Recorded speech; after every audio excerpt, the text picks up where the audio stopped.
And welcome to Weather and Ag in Focus on this Tuesday, August 26th.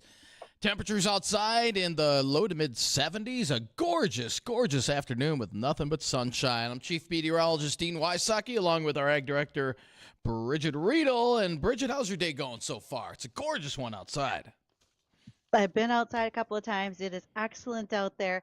The bigger question is, midway through the show yesterday, the call came that it was time to combine our wheat field.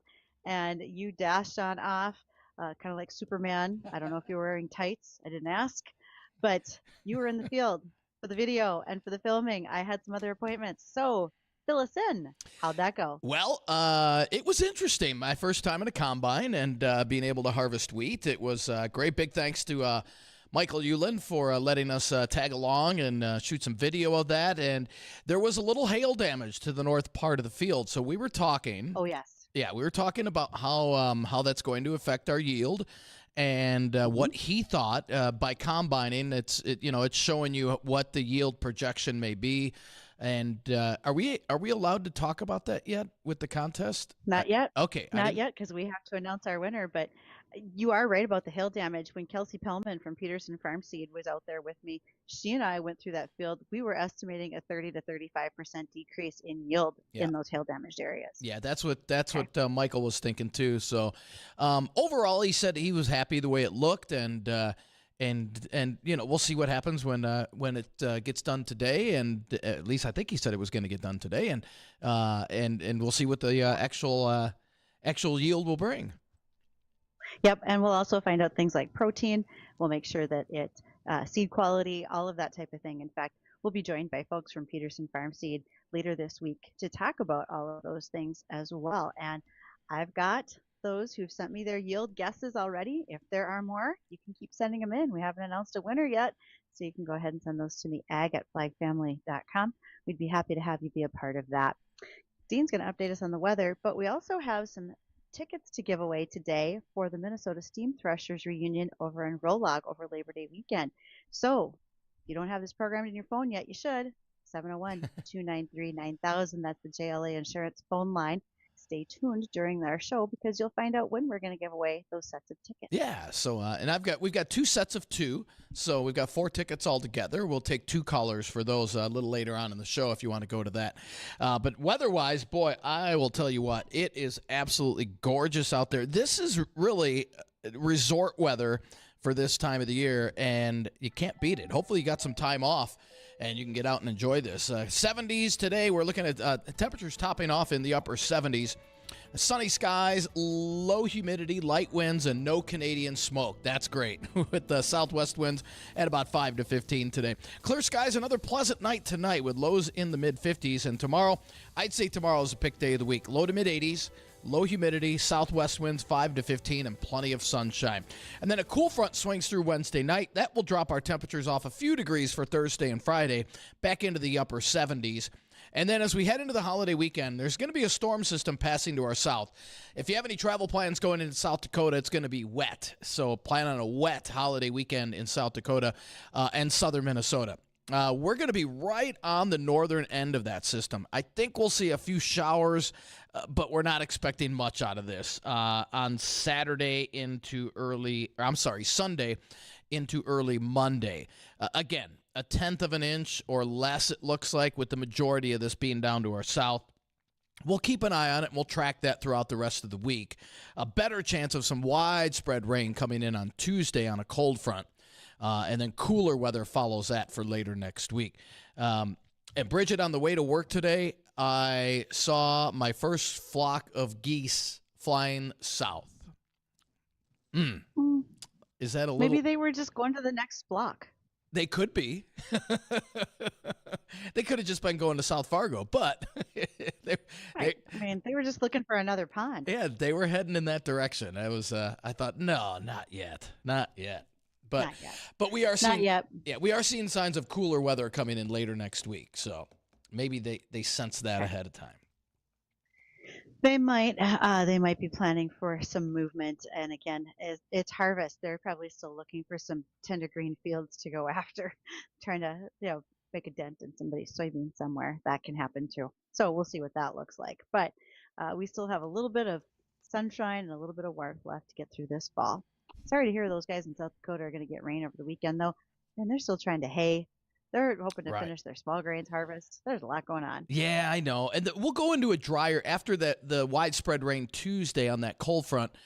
We will go into a drier northwest flow kind of pattern until mid-month, it looks like. And then the stormy weather that we had in early August around here with the severe weather and heavier rains, that is part of the LRC cycle that's cycling back in the middle of the month. So we'll see a wet period then, and then we dry things out towards the end of the month and into very early October. So we'll see the dry stretches, but we're going to have a couple of wet periods in between.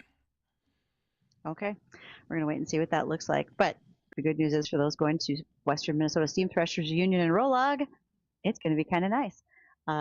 That's probably the best part of it is when you're not under rain or a terrible cold, you get a chance to get out and do that. So, oh, and by the way, one of our listeners, Teresa, she just texted me.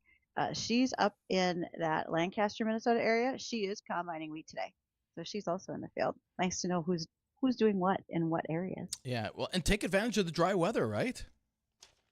Absolutely. Mm-hmm. While you're out there, Teresa, maybe you want to go check out our website for the Big Deals auction. We're going to be running that tomorrow. It starts live at 5 a.m. and at 6 o'clock. That's today. Oops, sorry. It is today, yeah. That is today. So you've only got 4 hours and 45 minutes to continue shopping, ladies and gentlemen. So let's get going. What's that you want to look for? The fishing trip package from Dumper Dan. I hear good things about this guy, so maybe you want to check it out. It is on beautiful Lake Michigan. It's a charter fishing package with Dumper Dan's Charter Fishing, Wisconsin's proven charter fishing leader.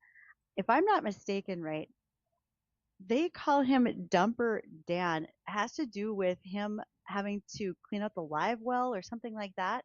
I remember hearing this story just briefly.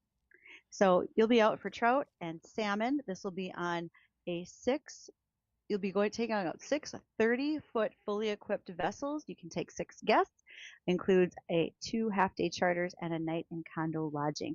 It is in fact valued at $3,000. So for those of you who are still wanting to get some fishing in or consider when you want to book it, go find that on the Big Deals auction. Today would be your day. That's a great deal too. That is, yeah, no doubt. Yeah, if you're into fishing, boy, yeah, I mean trout and salmon. Oh man, can we go? I've not been on. I've not been on Lake Michigan. I don't know what the fishing is like up there, and I just know on the Great Lakes you'd best be careful if the wind comes up. But if you're on a charter service, Yeah, they'd take pretty good care of you. Yeah, they know what they're doing. They know what they're doing. Well, we're about ready to hit break, and we got a couple of guests today, Bridgette. We've got we've got Chris. She's a Farm Woman of the Year. She'll be coming on with us at 1:30. Chris Hubish. She's from Minnesota. She's the Minnesota Farm Woman of the Year, and also she has Otter Berry Farm over in Ottertail County. And then additionally, we will have Brad Olstead. He is with Steffes Group. We'll be talking about On the Auction Block with Brad today as we look at the used equipment market with him. Great. So before we go to break, though, and we're going to go to break, but our wonderful, talented producer, Addison, we're going to put him to work, okay? So we're going to take callers 3 and 4 for a pair of tickets to the Steam Threshers. So again, that's this weekend, right, Bridgette? I believe Minnesota Steam Threshers Reunion starts Thursday, runs through Monday over at Rolog, and again, it's not their feature this year is for horsepower, so it's not a specific tractor. They just said horsepower. They also bring construction into it. They have vintage construction equipment in the sandbox. There is a train to take your family for a ride around the area, meaning the grounds of the Steam Threshers Reunion. There's a Pioneer Village. There's a lot of stuff going on. And best yet, there's Church Lady Pie. So get on over there at least for that. Yeah. So again, callers 3 and 4. Yeah, 701-293-9000. Addison will take those phone calls and we'll announce our winners when we come back. Don't go anywhere.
We'll get to you later. Okay.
Welcome back to Weather Dag in Focus. You are just in time for On the Auction Block with Steffes Group.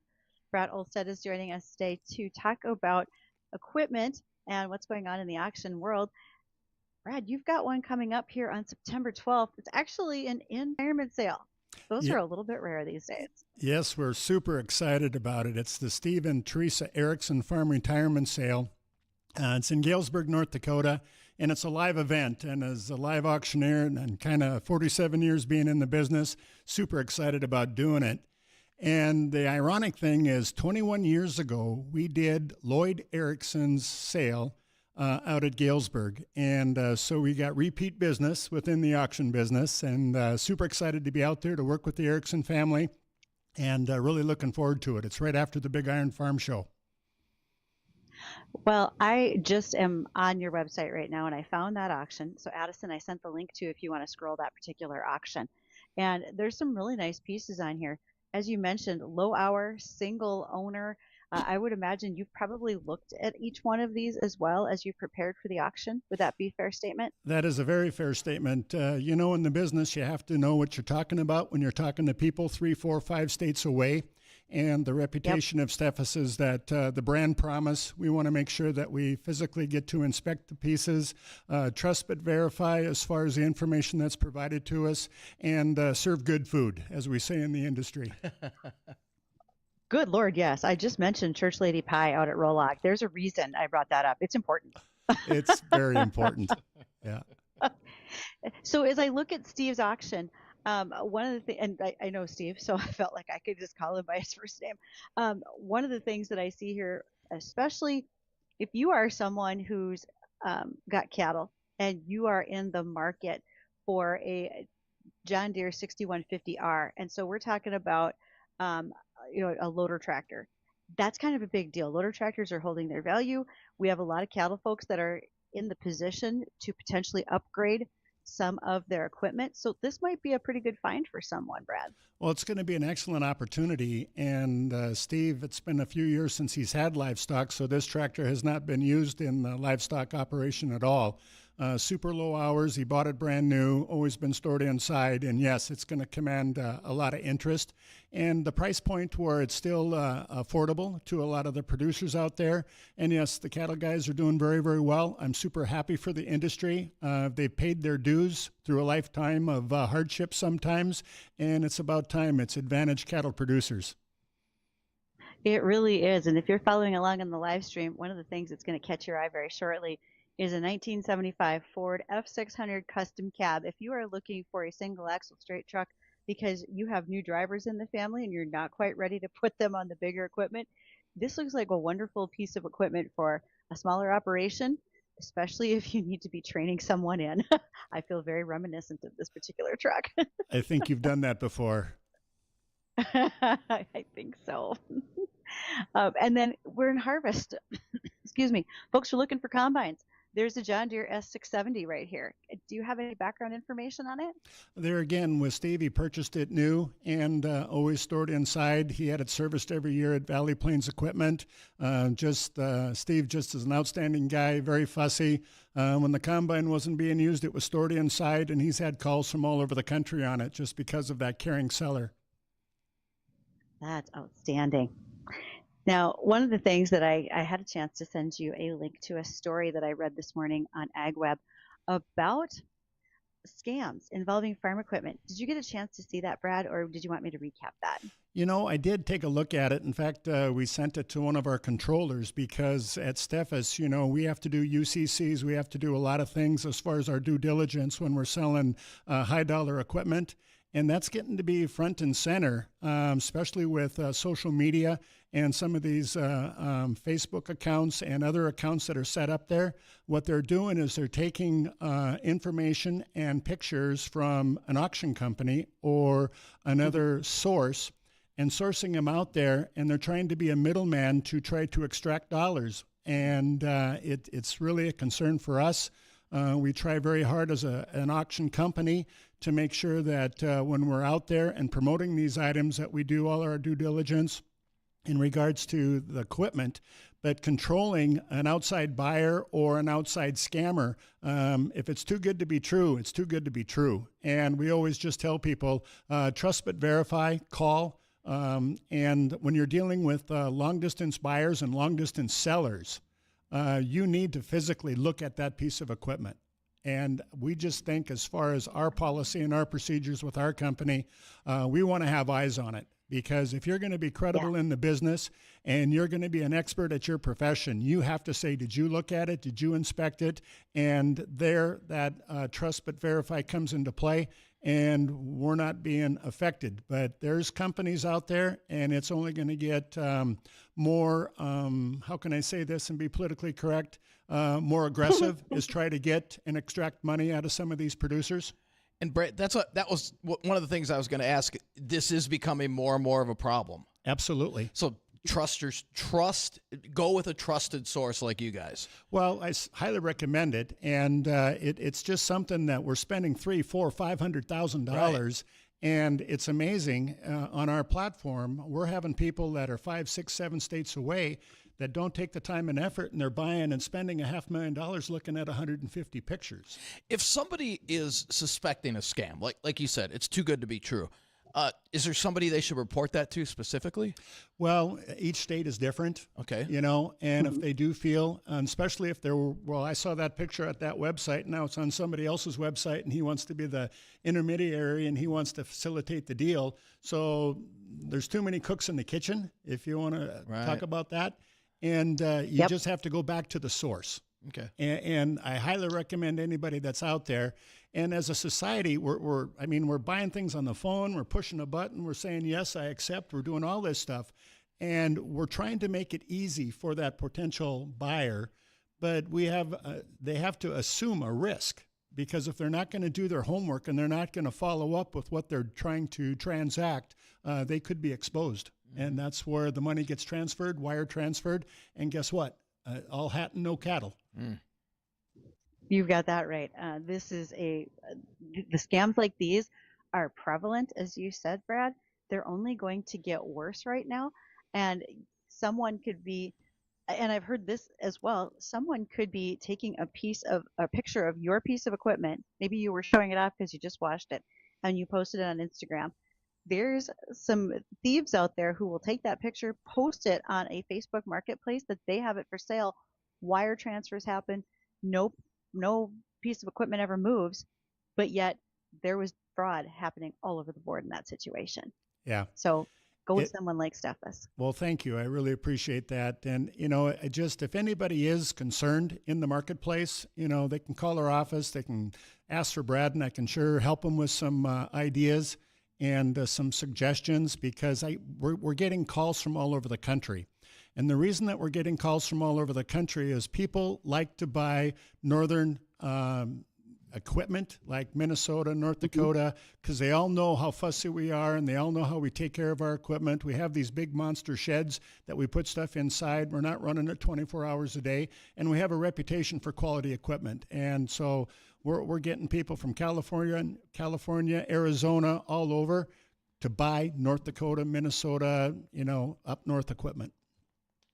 Mm-hmm. And you're right. For those reasons, we keep it inside, and it comes out of here in pretty good shape. So, Brad, thank you. Really appreciate the time today to talk about what's going on in the marketplace, and good luck to the sale at Erickson's. I hope that goes extremely well. Thank you very much. It's gonna. Thanks, Brad. And when we come back, we're going to have Chris. She's a Farm Woman of the Year, and she owns Otterberry Farm. Is that right, Bridgette? That is yes, correct. It is. So we'll have Chris on with us when we come back. Don't go anywhere.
Hopefully your technology is rolling along smoothly. If it's not, you need to talk with Chris Sherman over at Tech Support Farm. He'll have you do the fence check assessment on his website, and I can tell you what do you need, what don't you need when it comes to making sure that you are protected from scammers and the like.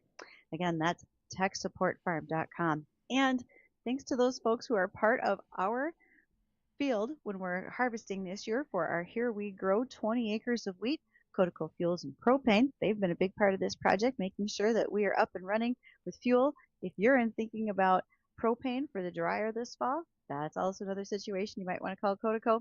And then Ellingson Companies, because if drainage has looked poor with all the rain we've had through the months of June and July, even into August, probably going to want to talk to those folks at Ellingson and make sure you get all your drainage taken care of before we go to the field in 2026. It's not every day that royalty stops by the studio, but she did today.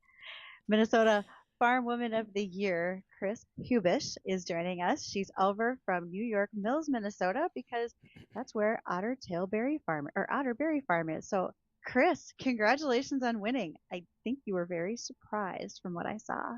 Hey, thank you. Yeah, I was actually shocked. It was so awesome and insanely humbling to be on stage with all these other ladies, and then all of the women in agriculture that, do so many things around our region that aren't on a stage like that. And then when they called my name, I was just like, really? That's my name.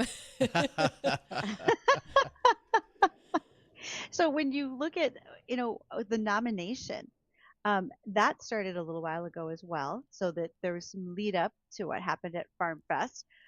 Did you hear comments about why people thought you were going to win? What were some of the qualities that they were thinking of? Like, Chris has got this. That's why she's going to win. Yeah, I don't know. I actually was just going about my business this spring and got an email from the Otter Tail County Extension Office, and the county committee with the county commissioners had nominated me. And that in itself was extremely humbling and, wow. And so then we had to fill out all this paperwork and stuff. We sent that in, and then it was, someone will contact you in June if you're in the top 5. And I didn't really think much of it after that. And we do the strawberry farm, and June is when we get really geared up for picking strawberries, and we're insanely busy. And it kind of escaped my mind. And I got a phone call when I was out in the middle of the strawberry field. And the gal from Farm Fest just said, you are a finalist and we need you to come to Farm Fest in August. So make sure you're in the neighborhood. And and I was like, what? Oh, wow. Just that in itself, again, I was, and then you're out in the middle of a field, and it's just one of those things. And Chris, is this the first time you've been nominated? Yeah. It's the first time and you're a winner. Yeah. That's awesome. Yeah, I should go play the Powerball too. Yeah, it was really good. Yeah, but honestly, an honor when you go to the Farm Fest website and go down and read the different the qualifications, but then all the ladies that were finalists and everything they do and contribute to, their farm, agriculture, their community. It really was, it's an honor. It really is. Tell us about your farm, Chris. There's a lot of things going on. You mentioned that you pick strawberries, but that's not the only thing. Yeah. So you pick strawberries are mid-June to the first part of July.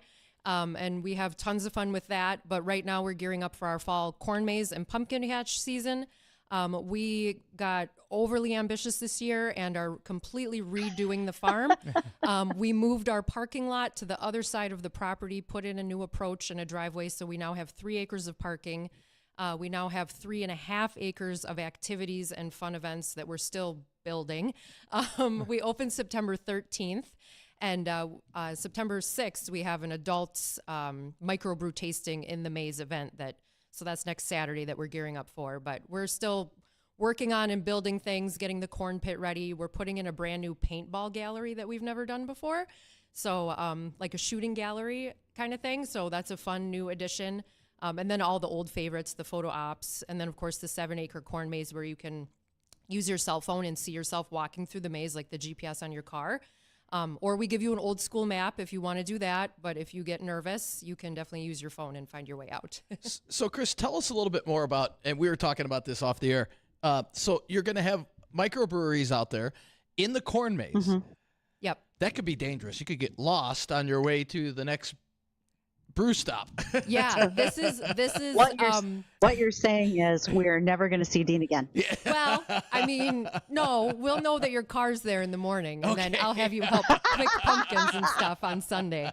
It's a good way to then be able to get back in your car and get Perfect. home. No, this is, I guess I could say annual. This is our third annual microbrews in the maze is what we call it.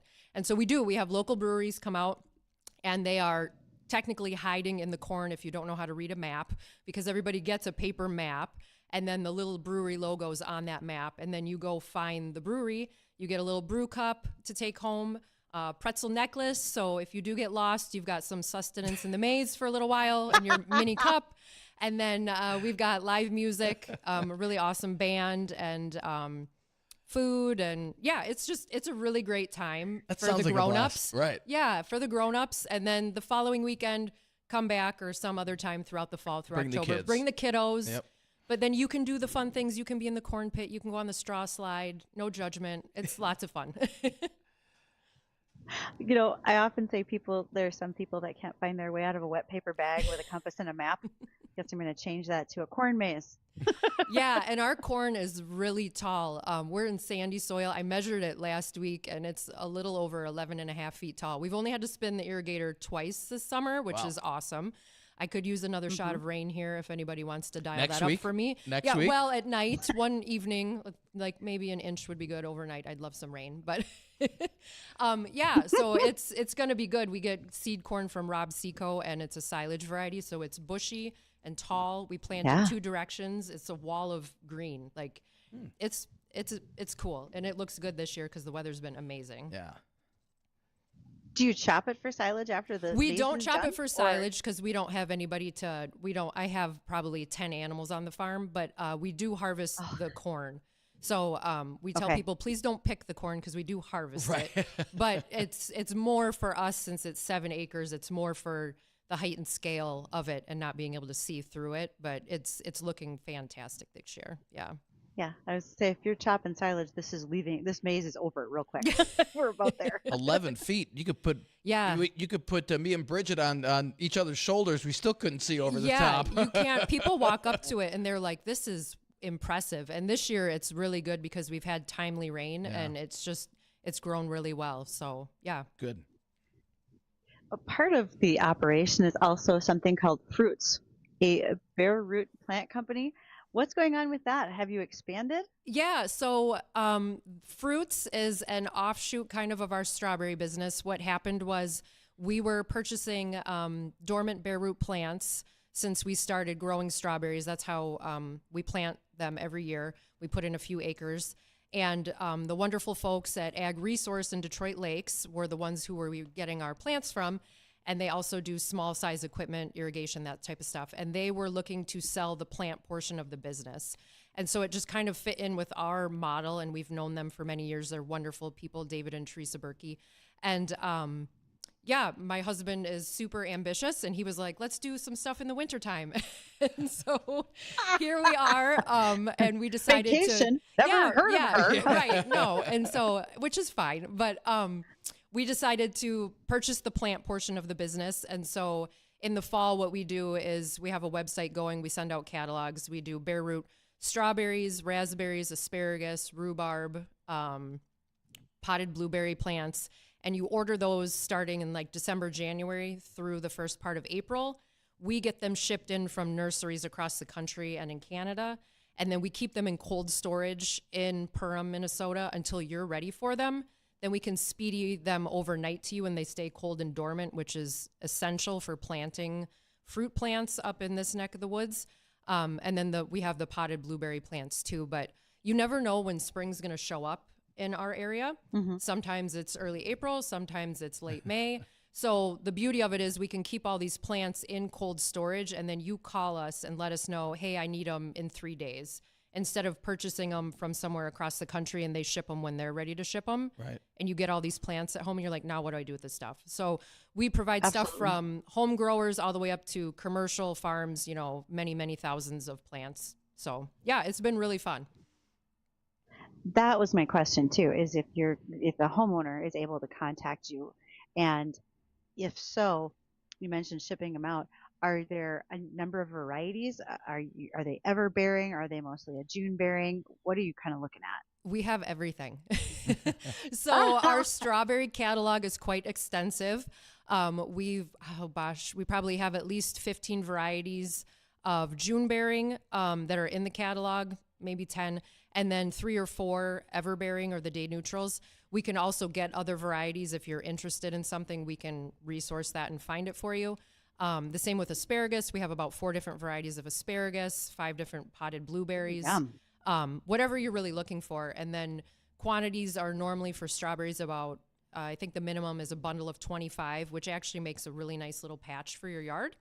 And they end up being like $1 a piece. So it's really reasonable. And they're going to be alive and ready to go when you plant them, and they're going to grow well. So yeah, but the website is fruitsnow.com. It's FROOTZ.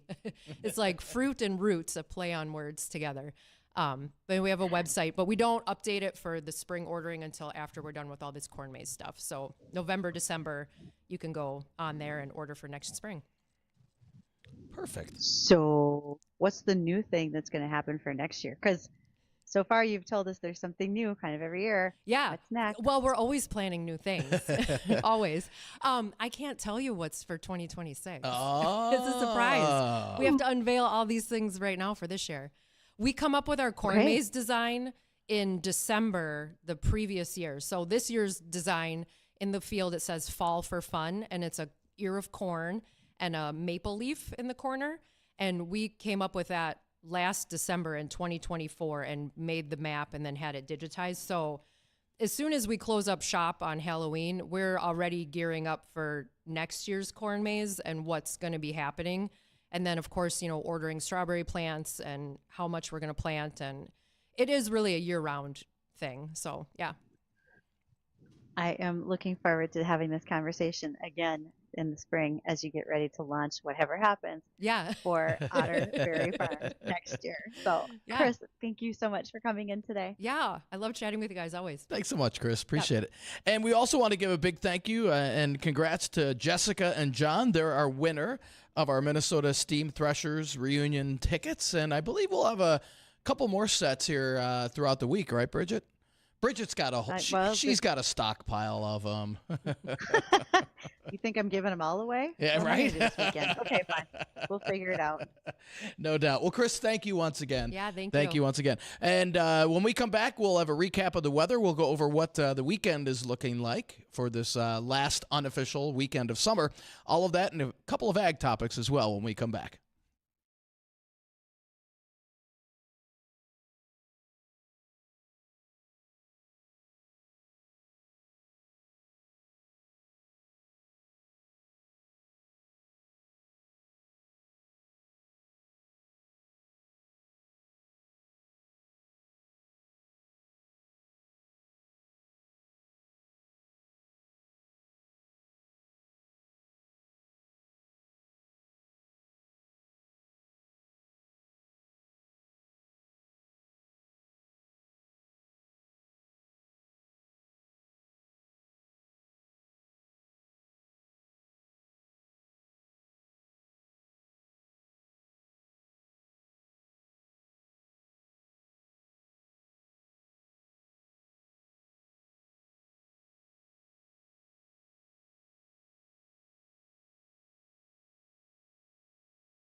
And welcome back to Weather and Ag in Focus on this Tuesday, 1:54 in the afternoon. Temperatures outside in the mid-70s. We're going to make it up into the upper 70s today. I'll tell you, this is what we call, or what I call, resort weather.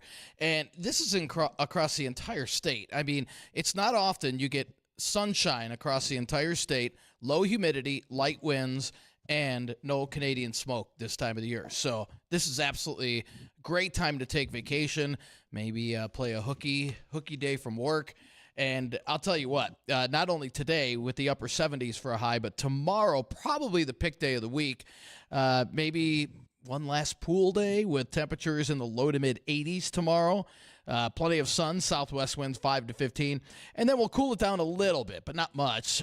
Mid to upper 70s Thursday and Friday. Now the weekend, holiday weekend, a lot of people have a nice extended weekend. And the weather, it's looking better. Now, remember last week we said, hey, it looks nice all the way through Labor Day weekend. And it did look like that last week. And now we were introducing the chance of some showers coming in Sunday into Monday. And it looks like the majority of that rain now is going to stay to our south into areas of South Dakota, where they're going to get a pretty widespread rainfall event there. But for our area, I'm just seeing some isolated showers coming in here late Sunday into early Monday, and temperatures in the 70s. So right now it's not looking that bad. It looks like about 1/10 of an inch or less around our area. Again, no rain the further north you go, and the further south you go towards the South Dakota border and down into South Dakota, you'll see a little bit more. I think next week, about Tuesday into early Wednesday, as a cold front comes through, we'll more than likely see more widespread precip where we could pick up a 1/2 inch to an inch, and then we'll dry things out after that for about at least 3 to 4 days until we get towards mid-month, and that's going to be the stormy part of the LRC cycle returning. This is the same part that brought us the rain and severe weather at the beginning of August. That cycles back here the middle of September, which is right around the corner next week already. But along with September and fall, we've got our football season, and yeah, football opener this Saturday. Bridgette should be a good time, and weather should cooperate too, even though it's indoors. Did Bridgette leave us, Addison? Yep. there We're she- going to be looking okay. at high school football has already started. And this weekend, the Bison play out of town. So we'll watch them take on the Citadel. They'll probably have fairly warm temperatures when they play that game. Oh, okay. I thought they were home this weekend. Okay, they are away. All right. Nope, not home until September 13th. All right. Now, one of the things that's also going on this time of the year is folks are already thinking ahead to their growing season for next year. We have started to see more northern corn rootworm pressure in fields than we have been aware of in the past. And so what's that rootworm look like? Well, first of all, it's a pest that attacks underground. It's going after the root system on that plant. Normally, those adults emerge from mid-July through August. The males emerge before the females. And also, that infestation, well, they'll destroy the nodes numbers 4 through 6 on a corn plant. Those are the nodes that are closest to the soil surface. So when the nodes get pruned off, you will now see those plants more unstable. So if we have a heavy windstorm, even just the fact that the plants aren't very stable, when you get out to the field combine, they might start to be laid over. It also restricts the water and nutrient uptake for that corn plant. Now, in the past, agronomists could really rely on the fact that all we had to do was wait every other season because we were normally rotating corn to soybeans, and we really didn't have a problem because we could manage this with rotation.